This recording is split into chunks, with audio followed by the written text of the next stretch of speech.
எல்லாருக்கும் வணக்கம். இன்னைக்கு நாம பார்க்க போறது ஒரு சூப்பரான ஃபேண்டசியான ஷார்ட் பிலிம் காயின் ஆபரேட்டட். படத்துடைய ஸ்டார்டிங்ல ஒரு ராக்கெட் ஒன்னு விண்வெளியில வேகமா பறந்து போயிட்டு இருக்கு. மேகங்களுக்கு நடுவுல அங்கேயும் இங்கேயும் வளைஞ்சு அது போயிட்டு இருக்கு. இது என்ன மாதிரியான ராக்கெட்டா இருக்கும்னு நாம யோசிச்சுட்டு இருக்கும் போது சடனா அந்த ராக்கெட் இப்போ ஒரு சின்ன பையனுடைய கையில இருக்கு. இவ்வளவு நேரம் அந்த ராக்கெட் வானத்துல பறந்துட்டு இருந்தது அந்த சின்ன பையனுடைய மன ஓட்ட கற்பனையில தான். அந்த பையன் ஸ்பேஸ் ஷூட்ல இருக்கிற மாதிரியான ஒரு ஹெல்மெட்டை தான் தலையில போட்டுக்கிட்டு உண்மையிலே ராக்கெட்ல பறக்கிற மாதிரி தனக்கு தானே பாவிச்சு தன்னையே மறந்து ராக்கெட் கூட அங்க இங்கேயுமா சுத்தி விளையாண்டுட்டு இருக்கான். என்னன்னு பார்த்தா அவனுடைய அம்மா கூட ஒரு ஃபேன்சி ட்ரெஸ் காம்படிஷனுக்காக ஸ்பேஸ் சூட் எல்லாம் போட்டுக்கிட்டு ராக்கெட்டோட கிளம்பி போயிட்டு இருக்கான். அப்படி போயிட்டு இருக்கும்போது சடனா ஏதோ ஒரு விஷயத்த பார்த்து மலைச்சு போய் நிக்கான். அந்த விஷயத்த கண் சிமிட்டாம கண்ணை விரிச்சு பார்த்துட்டு இருக்கான். அது என்னன்னு பார்த்தா அது ஒரு ராக்கெட் ராட்டினம். இவனுடைய பார்வையில அது உண்மையான ராக்கெட் மாதிரி தோணுது. அந்த ராக்கெட்ல நாம ஏறி உட்கார்ந்தா ஸ்பேஸ்க்கு போலாமா அப்படிங்கிற எண்ணம் அவன் மனசுக்குள்ள ஓட ஆரம்பிக்கி. சந்தோஷத்துல தான் விண்வெளிக்கு போக வேண்டிய நேரம் வந்துருச்சுன்னு தன்னையே மறந்து தனக்கு தானே சிரிக்க ஆரம்பிக்கான். அந்த ராக்கெட்ல போகணும்னா அதுல இருக்கக்கூடிய ஒரு காயின் பாக்ஸ்ல காயினை போடணும். இப்ப அவனுடைய அம்மா அங்க வந்து காம்படிஷனுக்கு லேட் ஆயிட்டு இருக்கு,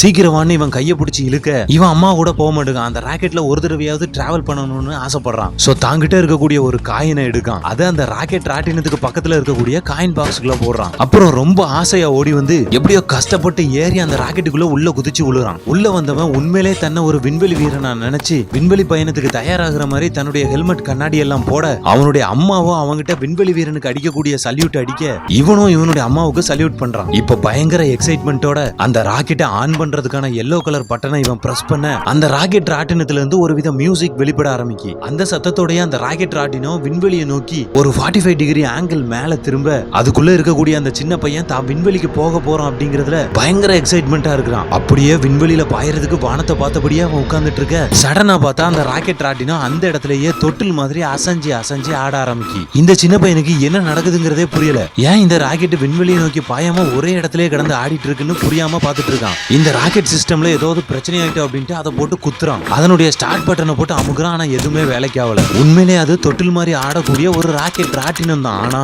அந்த சின்ன பையனுடைய மனசுல அது உண்மையான ராக்கெட்டா பதிஞ்சிருச்சு. இப்ப அவன் போட்ட காசுக்கான டேன் முடிய அந்த ராக்கெட் ராட்டினம் மூவ் ஆகாம ஆஃப் ஆக ஆரம்பிக்கு. இந்த சின்ன பையனும் தன்னுடைய ஹெல்மெட்டை கலத்திட்டு விண்வெளிக்கு தன்னால போக முடியலங்கிற வருத்தத்துல வானத்தையே பார்த்தபடி உட்கார்ந்துட்டு இருக்கான். நாம இதுக்குள்ள போட்ட காயின் பத்தலையோ அதனாலதான் இந்த ராக்கெட் பறக்க மாட்டுக்கோ அப்படின்ட்டு இவன் மனசுக்குள்ள கொஞ்சம் சந்தேகம் வர ஆரம்பிக்கு. சின்ன பசங்க மைண்டுக்குள்ள 1000 யோசனை வரும். அந்த மாதிரிதான் இந்த பையனுக்கும் யோசனை வருது. இப்போதான் இந்த ஸ்டோரியில நம்ப முடியாத ஒரு வித்தியாசமான ட்ரை நடக்க போகுது. நிறைய பணத்தை இந்த காயின் பாக்ஸ்குள்ள போட்டா இந்த ராக்கெட் பறக்கும்னு நம்புன அந்த சின்ன பையன் அந்த காயின்ஸை எப்படி சம்பாதிக்கன்னு யோசிக்கான். அப்ப அவனுக்கு பக்கத்துல இருந்த ஒரு போர்டுல லெமன்ங்கிற பேர் எழுதி இருக்கிறத பார்க்க அவன் மனசுக்குள்ள இப்போ இன்னொரு ஐடியா வருது. அந்த ஐடியா அப்படியே சில மரப்பலகைகள் எல்லாம் அவன் கலெக்ட் பண்றான். அதுக்கு ஆணி அடிக்கிறான், பெயிண்ட் அடிக்கிறான், எலுமிச்சம்பழத்தை மையமா வச்சு அதை விண்வெளி மண்டலம் மாதிரி பெயிண்ட் எல்லாம் பண்றான். கடைசியா அவனுக்கு கிடைக்கிற எலுமிச்சம்பழங்களை கலெக்ட் பண்ணி அதை ஒரு லெமன் ஜூஸ் கடையாக்கி வர போறவங்களுக்கு எல்லாம் லெமன் ஜூஸ் சேல் பண்ணி கொஞ்சம் கொஞ்சமா காசு சம்பாதிக்க ஆரம்பிக்கான். அந்த காயின் பாக்ஸ்க்குள்ள நிறைய காசை போட்டு தான் எப்படியாவது அந்த ராக்கெட்ல விண்வெளிக்கு போயிடணும் அப்படிங்கிற ஆசை மட்டும்தான் அவன் மனசுக்குள்ள இருக்கு. சோ கொஞ்சம் கொஞ்சமா சம்பாதிக்க ஆரம்பிக்கான். ஜூஸ் கடையும் கொஞ்சம் கொஞ்சமா டெவலப் ஆகுது. மக்கள் வருகையும் அதிகமாகுது. வருஷங்களும் கடந்து போக ஆரம்பிக்கு. அந்த சின்ன பையனும் கொஞ்சம் கொஞ்சமா பெரியவனா வளர்ந்துட்டு இருக்கான். ஒரு கட்டத்துக்கு அப்புறம் இவன் சம்பாதிக்க சம்பாதிக்க காலங்கள் போக போக இவனுடைய வயசு ஏறிக்கிட்டே போகுது. ஆனா அவனுடைய நோக்கம் அது மாறவே இல்லை.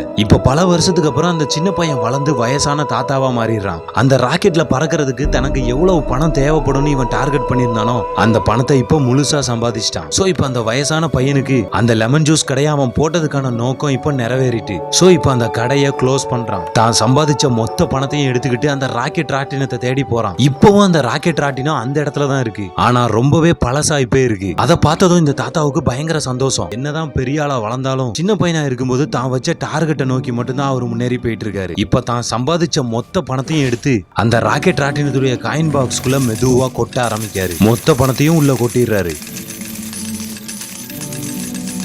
இப்ப மெதுவா நடந்து போய் தான் ராக்கெட்னு நினைக்கக்கூடிய அந்த ராக்கெட் ராட்டினத்துல கைய வச்சு தடவி மெதுவா உள்ள ஏறி உட்கார்றாரு. மறுபடியும் தான் சின்ன வயசுல போட்ட அந்த விண்வெளி வீரனுடைய ஹெல்மெட் எடுத்து தான் தலையில மாட்டுறாரு. அதை மாட்டினதும் மறுபடியும் தன்னுடைய மனசுக்குள்ள அவர் ஒரு விண்வெளி வீரனுங்கிற நினைப்பு கிரியேட் ஆகுது. அந்த ஹெல்மெட்டுடைய கண்ணாடியை க்ளோஸ் பண்றாரு. அந்த ராக்கெட் ராட்டினத்துடைய ஸ்டார்ட் பட்டனை ஒருவித தயக்கத்தோடய போய் ஆன் பண்றாரு. அவர் ஆன் பண்ணதும் இது சக்சஸ் ஆகுமா அப்படிங்கிற பயம் அவர் மனசுக்குள்ள வருது. ஆனா இந்த முறையும் சக்சஸ் ஆகுற மாதிரி தெரியல. அந்த ராக்கெட் ராட்டினத்துல எந்த ஒரு மூமெண்ட்டுமே இல்ல. அது ரொம்ப பழசானதுனாலயும் என்னமோ ரிப்பேர் ஆயிட்டுன்னு நினைக்கிறேன். ஆனா அந்த வயசான தாத்தாவோ விண்வெளியை பார்த்தபடியே உட்கார்ந்துட்டு இருக்காரு. இருந்தாலும் அந்த ராக்கெட்ல எந்த ஒரு அசைவுமே இல்லங்கிறதுனால அவருக்கு பயங்கர ஏமாற்றமாகுது. தான் சின்ன வயசுல பண்ண மாதிரியே மறுபடியும் அந்த பட்டனை அமைக்கி பாக்காரு. எதுவுமே வேலைக்கு ஆகல. மனசளவுல ரொம்ப சோர்ந்து போயிடுறாரு. இவ்வளவு நாளா தான் சாதிக்கணும்னு நினைச்ச ஒரு விஷயம் அதை சக்சஸ் பண்ண முடியலங்கிற விரக்தியில இப்ப அந்த ராக்கெட்டை மெதுவா குத்த அந்த ராக்கெட் ராட்டினத்துடைய காயின் பாக்ஸ்ல 1-2 காயின் மட்டும் வெளியில தெரிஞ்சிட்டு இருக்கும். இப்ப அந்த வைப்ரேஷன்ல அந்த காயின் டக்குன்னு உள்ள போய் அந்த பாக்ஸ்குள்ள விழுது. சடனா அந்த ராக்கெட்டுடைய என்ஜின்ஸ் ஆன் ஆகிற சத்தம் அந்த தாத்தாவுக்கு கேக்கு. அது கொஞ்சம் கொஞ்சமா ஸ்டார்ட் ஆக இது வெறும் ராட்டினம் தான், இது மூலமா விண்வெளிக்கு போக முடியாது அப்படின்ட்டு புரிஞ்சுக்காத அந்த தாத்தா தான் விண்வெளிக்கு போக போறேன்னு மறுபடியும் நினைச்சுக்கிட்டே வானத்தை பார்க்க மறுபடியும் அந்த ராக்கெட் ராட்டினம் 45 டிகிரி கோணத்துல வானத்தை பார்த்து திரும்ப ஆரம்பிக்கு. நமக்கெல்லாம் தெரியும் இது வெறும் ராட்டினம் தான்.